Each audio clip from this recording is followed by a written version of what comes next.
The Bible has a lot to say about how we should treat others. Does it have anything to say about animals?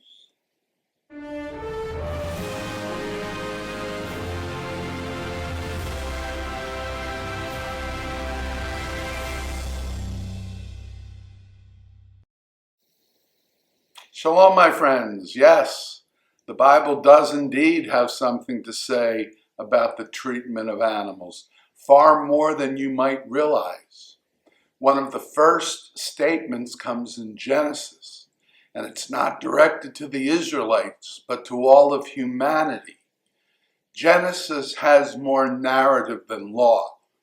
This is an obvious exception. It forbids cutting off a limb from a living animal for food.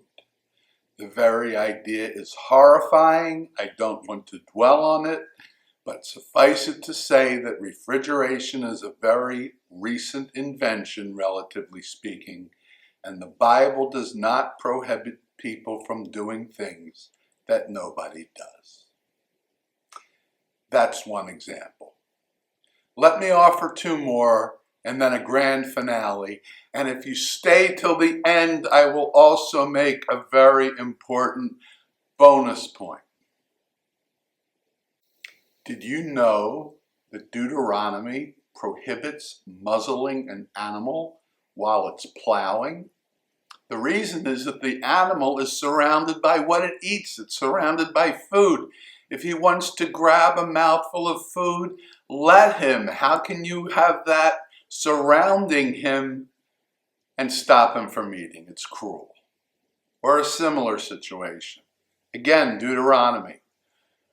Two different animals, like an ox and a donkey, are not allowed to be hitched together on the same plow. Some say it's for the sake of the ox. He's stronger, he'd end up doing more than half the work. Some say it's for the sake of the donkey, because he would have had a hard time keeping up with the bigger and stronger ox. I think both arguments make valid points. Now here is the grand finale.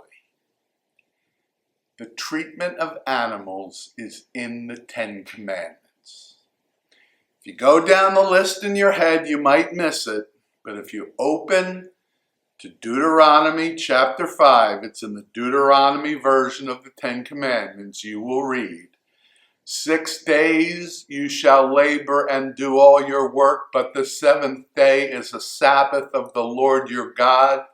You shall not do any work, you, your son or your daughter, your male or female slave, your ox or your donkey, or any of your cattle.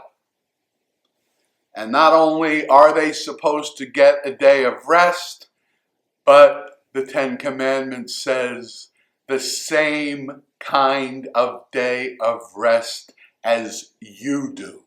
Not a different one for them and a better one for you. The same for everybody. It's a big deal. So yes, the Bible cares very much about how we treat other people, but it also cares about how we treat animals. Here's the bonus point. If you want to be true to biblical values, understand that the Bible never elevates animals to the level of human beings. Unlike any other element of God's creation, only human beings share God's ability to make moral choices. We're unique in that regard. We are unique in that the world, including animals, was created for our use. But although we can use what was created for us, we can use animals, we are never permitted to abuse them. And on the contrary, we must concern ourselves with their well-being. I think the Bible strikes just the right balance here. Let me know your thoughts in the comments box. And if you found this video worthwhile, please do give it a YouTube thumbs up to help us get in front of more viewers. As our channel grows and its needs increase, the support of our patrons becomes more important all the time. If you'd like to become a patron, support us with a donation of as little as $3 a month. Please use the link in the description box. You can also help us continue to grow by subscribing. Of course, that's free.